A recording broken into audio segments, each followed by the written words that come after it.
It's showtime. Check. Check. Check. How many of you people here eat food? There's a certain screaming wacko promoting sugar for weight loss lately. Lots of sock puppets are also promoting it on this channel, or at least trying to. It's funny because in the past, this guy has promoted keto and fasting, and when he did that, the paid-off, mainstream, anti-science advocates hated him, but now they love him, and he's on all kinds of channels making the rounds. One of the least well-aging vegans, who is less than my age but could literally be my father, is also promoting this diet, which I find extremely funny. Since this nonsense is trending lately, I can see that I'm needed.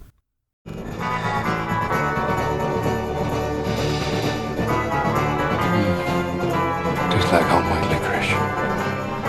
Take me there. I am your soldier. What is this, a parade? Move these people back. What are you doing? Come on, go home. Watch television. Good guys win.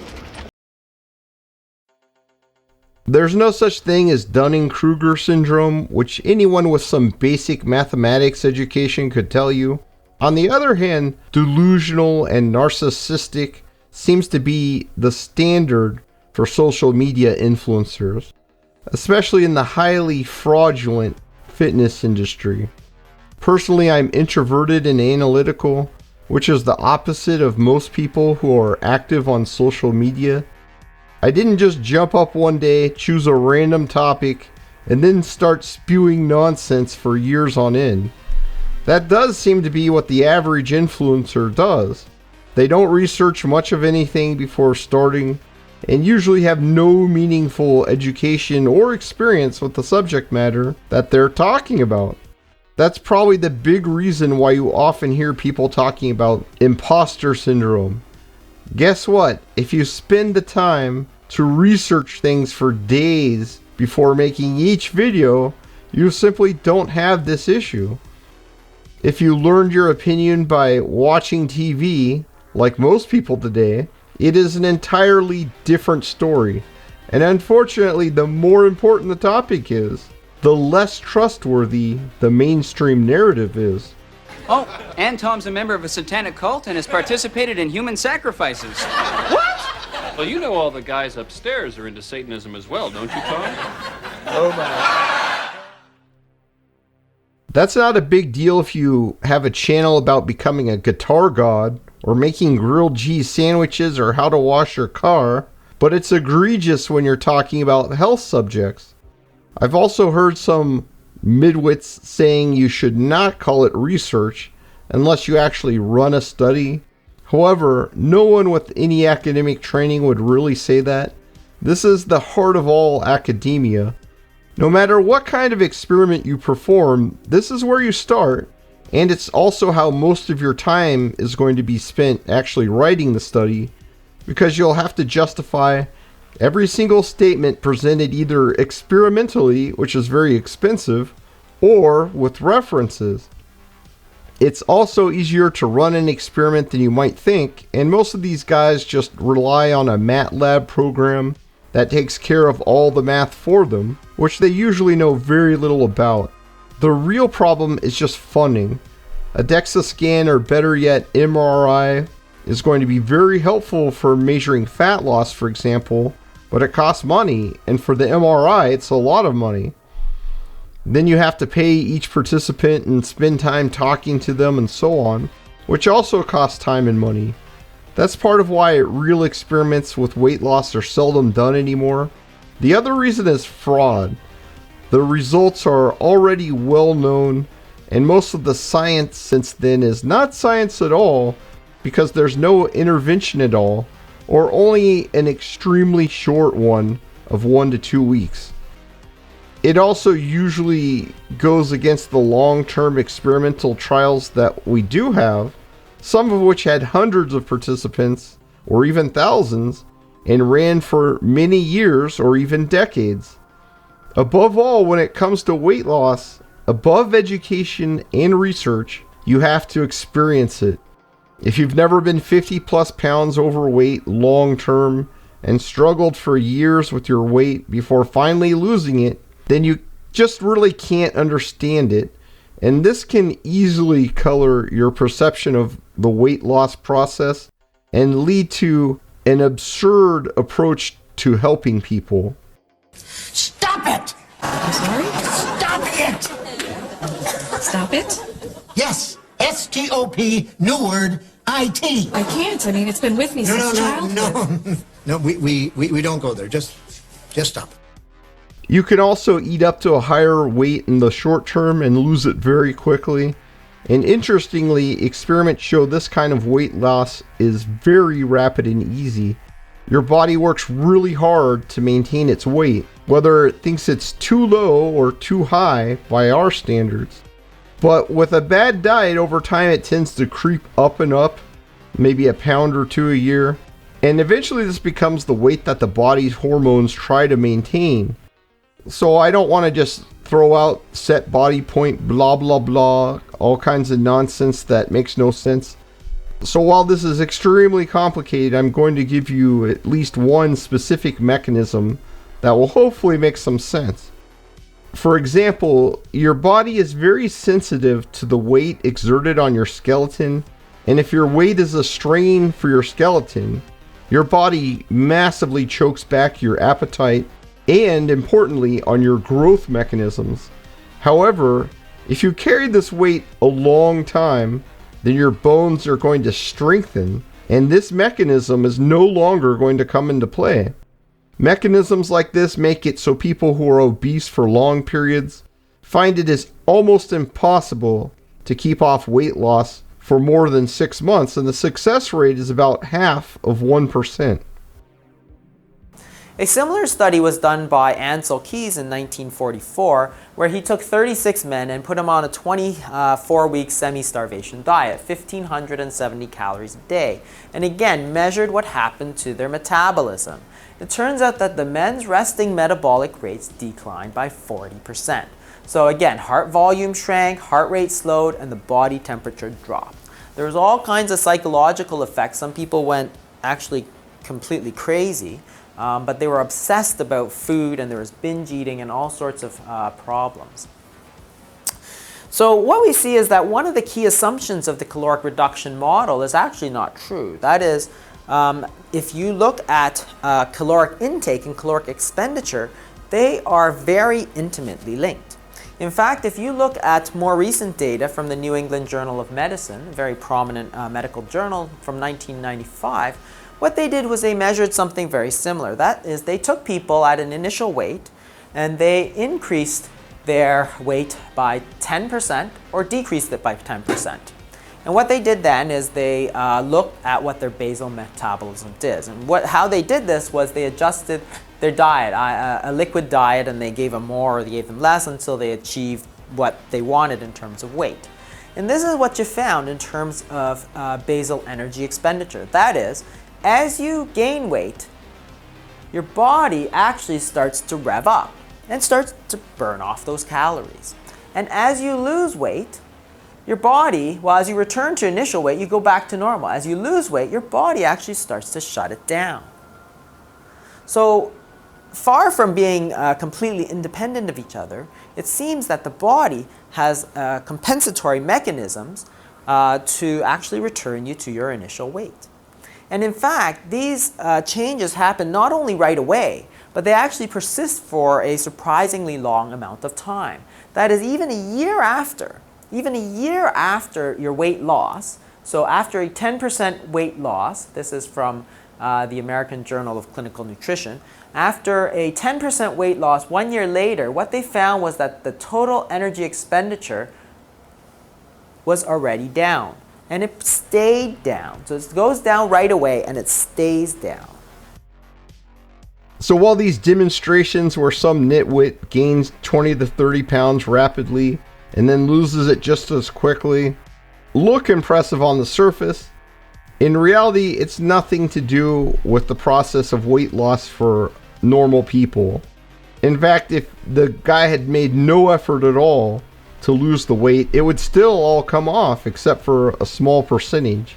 This kind of demonstration is not only invalid, but it's highly misleading, even if some of these people may believe that this is actually a good indicator. Another highly misleading issue is the use of PEDs, that is, artificial hormones. Not only does this roughly double the body's metabolism, making weight loss a snap, but it actually blocks catabolism during weight loss. It blocks cortisol.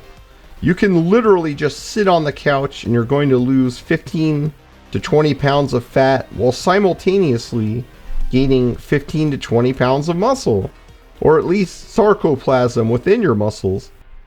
Since most people are not going to wreck their health just to lose some weight, and since they tend to wreck your liver, which will lead to weight gain in later years, this is extremely misleading. It's also highly aging. You just have to look at the guys who do this stuff. In their 40s and 50s, most of them look 70 to 80, and when they're 30, they look 50.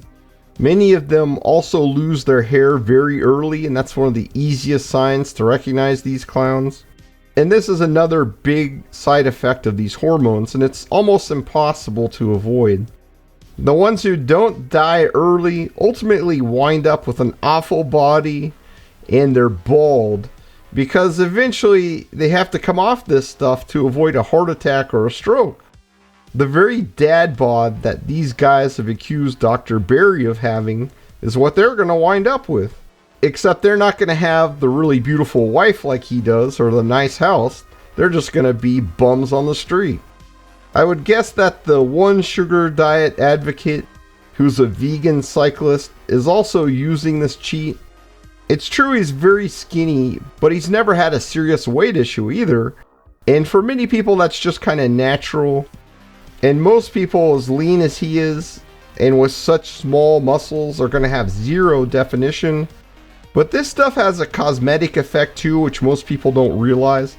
And that makes even tiny muscles pop out during their flexing sessions, which he does all the time.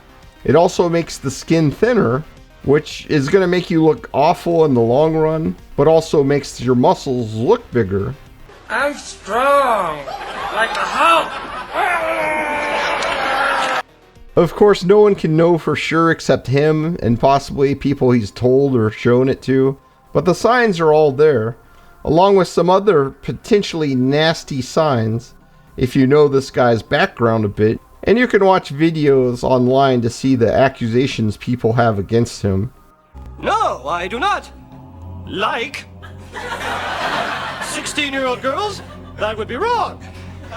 Then let me rephrase the question. Oh, you bastard! Do you lust after 16-year-old girls?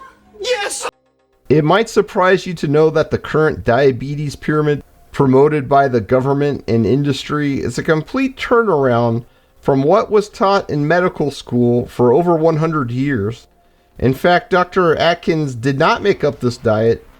He just did what he was taught in medical school when he was a young man, and that led to weight loss. When he realized this was no longer taught in medical school, he brought it back into the public eye and he shared his success story. What happened was that Dr. Atkins was in medical school or learning at that time, so he learned from Dr. Pennington and read the article. So his diet, he didn't actually invent the diet. He said that he tried these diets because, well, that's what they taught him in medical school, sort of thing. So what happened was that Dr. Atkins was a cardiologist, and he had started to gain weight, much like the rest of us, kind of a pound a year, 2 pounds a year, but slowly over those years, he started to gain weight. He couldn't lose the weight with the standard low-fat diet, and then he tried different things, but eventually he said because that's what was taught at the time, he tried a low-carbohydrate diet, and what he found was that very quickly all that weight came off. The sugar diet is not new, and this basically falls into the Ornish diet. On this diet, you can just eat sugar all day long and you don't have to have anything else. And it's been widely promoted as a healthy diet by many corrupt and biased researchers and organizations. However, we already have experimental data from large trials proving it's a bogus diet. Out of all the diets it's been measured against, it failed miserably, with the least weight loss and the poorest health markers. So starting around 2000, there was a number of trials published which were really comparing one to the other, because they really wanted to show that these Atkins diets were very, very dangerous to you. So the earliest trials started getting published around 2003. So this was published in the New England Journal of Medicine, and they basically took 132 patients and they randomized them. That is, half of the group they gave a low-fat diet, and half of the group they gave the Atkins-style diet. And they wanted to see what happened at the end of 6 months. And what they found was that in the short term at least, the Atkins-style diet actually did much better. So whereas the low-fat diets they were recommending dropped about 2 kilos, the other diets dropped closer to 6 kilos. So much better short-term weight loss. Another trial which was fairly well publicized at the time was published in the Journal of the American Medical Association in 2007. And basically they took 4 different diet plans. Okay, so 300 patients, they randomized them. So, they took a group of people and randomly assigned them to 4 different diets. And what you can see is that one diet really stands out as having more weight loss than the rest. And that diet turned out to really a lot of people's surprise was the Atkins diet, because everybody had been calling this a fad diet and thought it was very bad. But it turns out that there was actually substantially better weight loss on the Atkins style diet. So the other 3, which is the Zone, the Ornish, and the Standard, which is a kind of low-fat diet, they're all fairly similar. So they lose about 2 kilos, whereas the Atkins diet was about twice as effective in the short term. So it really looked like these low-carbohydrate diets, to really a lot of people's surprise, was actually better at causing people to lose weight. The other thing that was actually a bit of a surprise to myself when I read it for the first time was that they actually looked like they were better for you. Because again, if you look at the difference between the Atkins diet, which is a low carbohydrate, versus the Ornish diet, which is a very low fat diet, and you compare not just the weight, but you start to compare some of the other lab work and blood tests, you can see that they actually started to do better. So this is the good cholesterol. The HDL is the good cholesterol. So on the Atkins diet, it actually went up about 5 points, whereas the Ornish diet caused no change. So in fact, this is better in terms of the Atkins. If you look at the triglycerides, higher levels or lower levels are better for you. You can see that the Atkins diet also had better triglycerides. So the good cholesterol was better, the triglycerides was better on the Atkins diet. If you look at the measures of the sugars, you can look at insulin, you can look at glucose, and this is the 3-month average of your sugars called the hemoglobin A1C. You can see again, all 3 of those measures were significantly better on the Atkins style diet. And finally, even on the blood pressure, you can see that the blood pressure actually was better on the Atkins diet. So the blood pressure went down about 7.6, whereas the standard diet only went down 1.9. So really, on a lot of measures, the Atkins diet was really a lot better. In fact, this is a lot of the same problems that kind of cluster together. So people who have the problems with weight also tend to have the sugar problem, the cholesterol problem, blood pressure problem. And all of those seem to be better on the Atkins diet. A low-carb diet also leads to keeping the weight off long term. That's because a low-carb diet controls hunger, which is the main point of it, and you'll eat far fewer calories on average when you eat low-carb. But at the same time, those calories are nutrition-packed, and they'll keep you from losing lean body mass. The lower carb you go, the more muscle mass you're going to have, and the less fat you're going to have on your body. There's like a set point, and if you don't adjust that set point, what happens is that the body actually tries to regain that weight. So they looked at several different diets in terms of how well it keeps the weight off as well.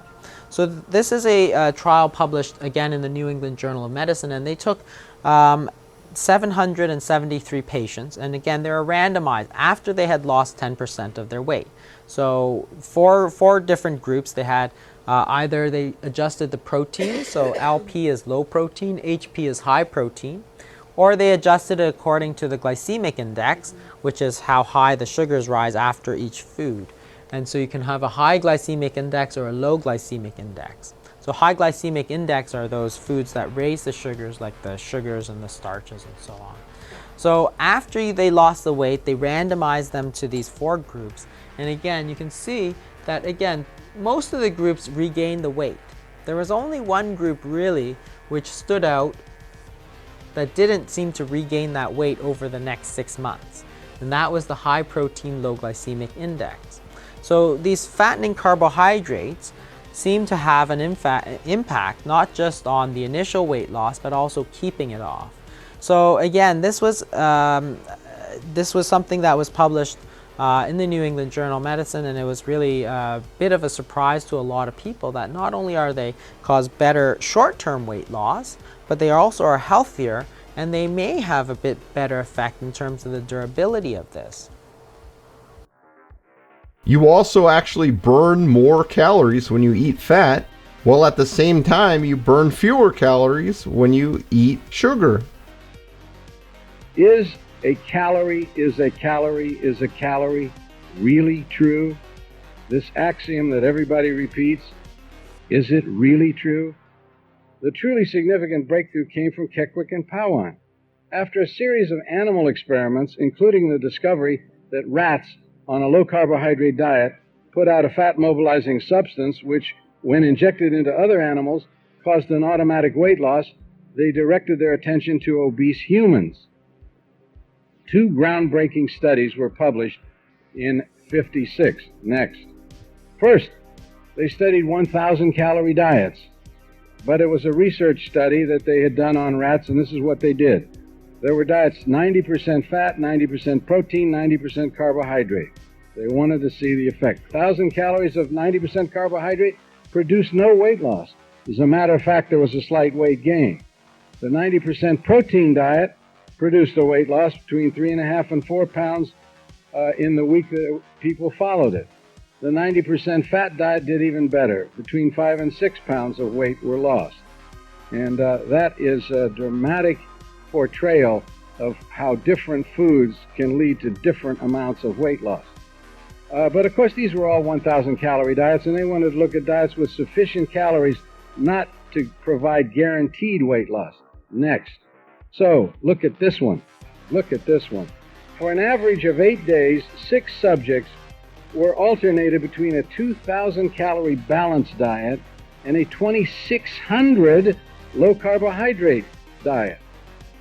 The 2,000 calorie balanced diet led to a 1 pound weight gain, as you see on this slide.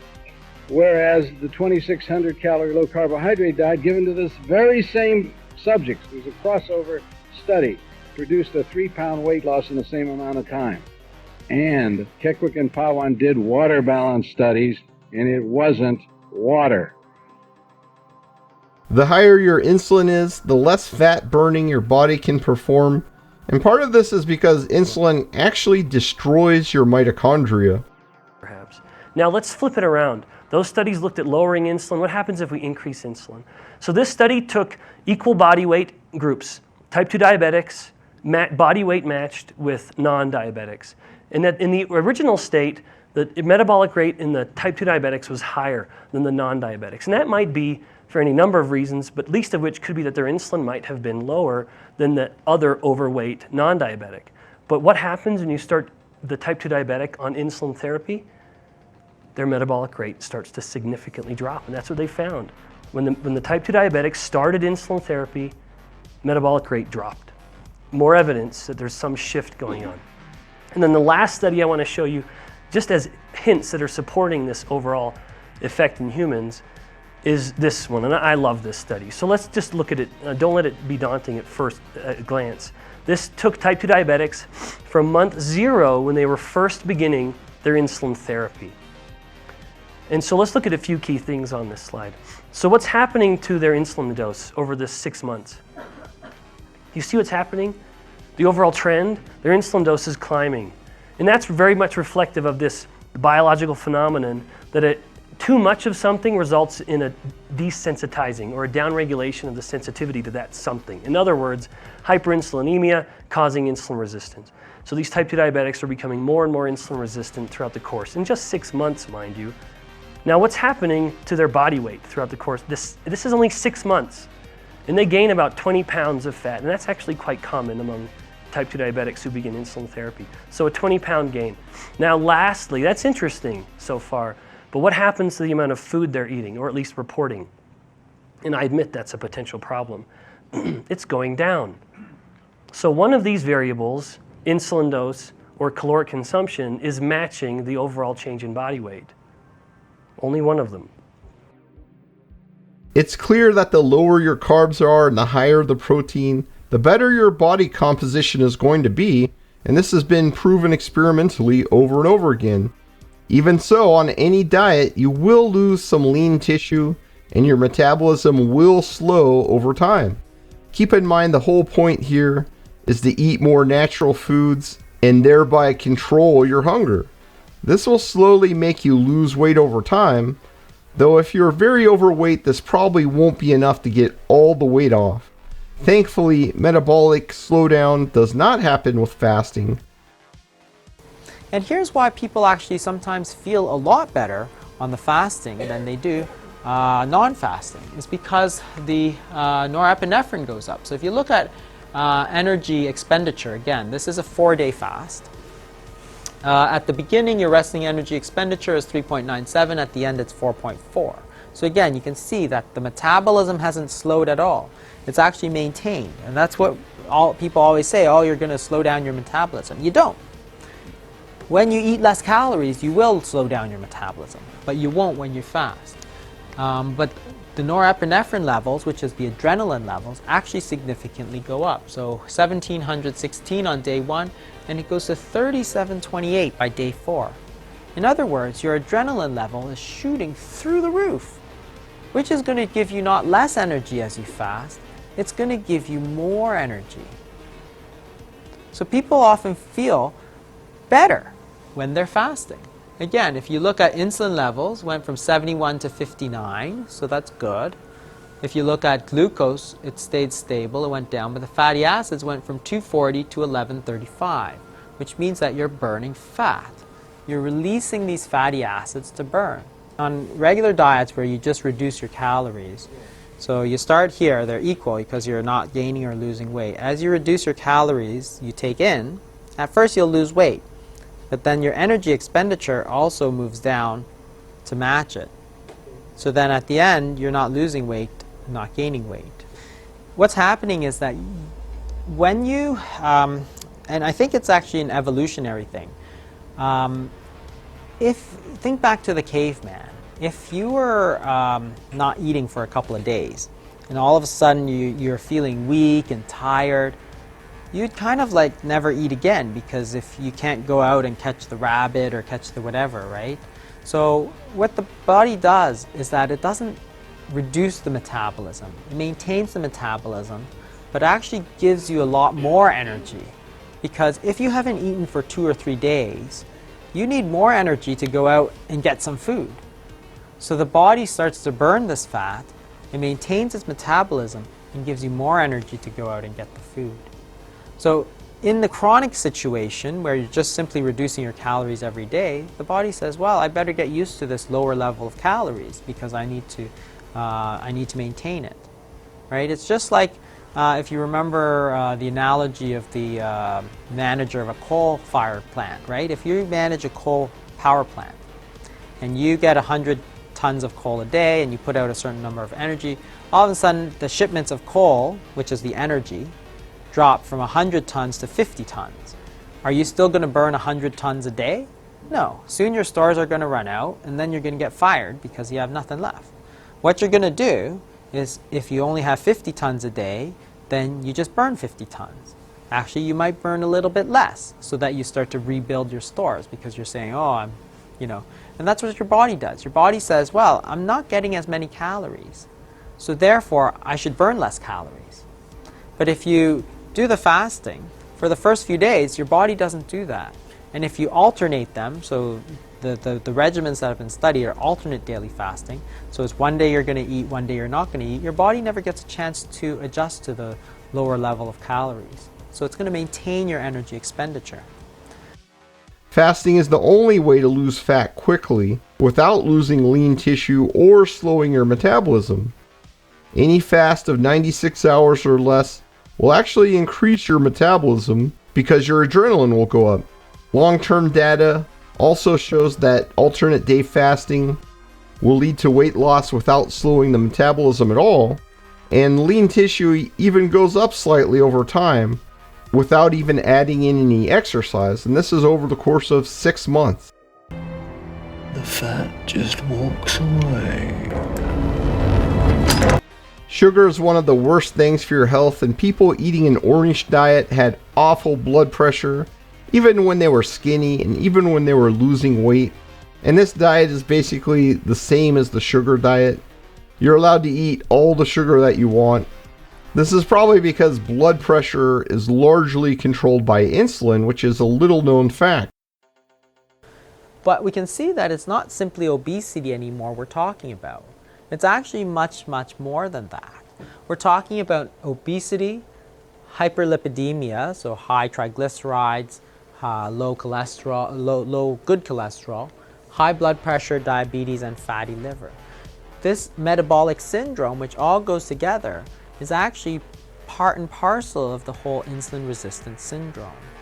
So you can see that, by attacking your insulin levels, you're actually doing far more for yourself than simply losing the weight. It actually impacts all those things that we try to treat with medication for the most part.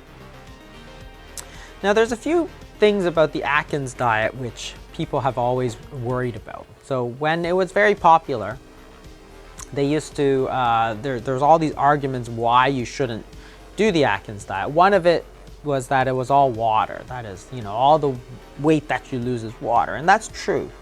Because if you lower your serum insulin levels by eating these foods low in refined carbohydrates, insulin tells the body to retain salt and water. So if you eat less of these foods and your insulin levels go down, you will actually get rid of a lot of this water. And in fact, a lot of the initial weight loss that you see on the Atkins diet was water loss. So you'd see, 5-6 pounds go within the first week. That's too fast to be fat loss. That's mostly water loss. And so they say, oh, it's just water loss. But that's actually a good thing, because who wants these big swollen ankles, right? We give people medication to get rid of the salt and water. We give people diuretics, blood pressure pills to get rid of the salt and water. And so here's an all-natural way you can get rid of this excess salt and water. You can see it because you don't get those swollen ankles, but also the blood pressure tends to go down, because as you're getting rid of the salt and water, your blood pressure may also fall, which is exactly what you saw in the Atkins style diet. This is going to cause huge problems for your arteries over time, and you're bound to wind up like that poor fruitarian a few weeks back, because this guy ate tons of sugar. Excuse me, ladies. You're scantily clad and have nothing to do with the narrative. Therefore, it's sexist. Sorry. The bottom line is that sugar destroys your lean tissue. That is the main reason many vegans are so skeletal, not because they're deficient in protein, which is actually difficult to achieve if you're eating enough food and you're not excessively exercising, which breaks down a lot of muscle. No matter how much of the day you eat sugar, eventually you crash down, and when that happens, you're going to get a massive cortisol spike. And when cortisol and insulin are both elevated, the only way cortisol can maintain your blood sugar levels is to destroy your own body. And this is why a lot of people wake up at 3 in the morning with a start or with a nightmare, because it's the cortisol going up in the night and then blood sugar is shooting out from your liver. Over time, this causes a lot of lean tissue loss and also leads to lowering the basal metabolic rate. And that's how high cortisol can cause obesity over time. These facts won't change no matter how many self-deluded influencers get together for tea parties to say otherwise. It's a friendship stone.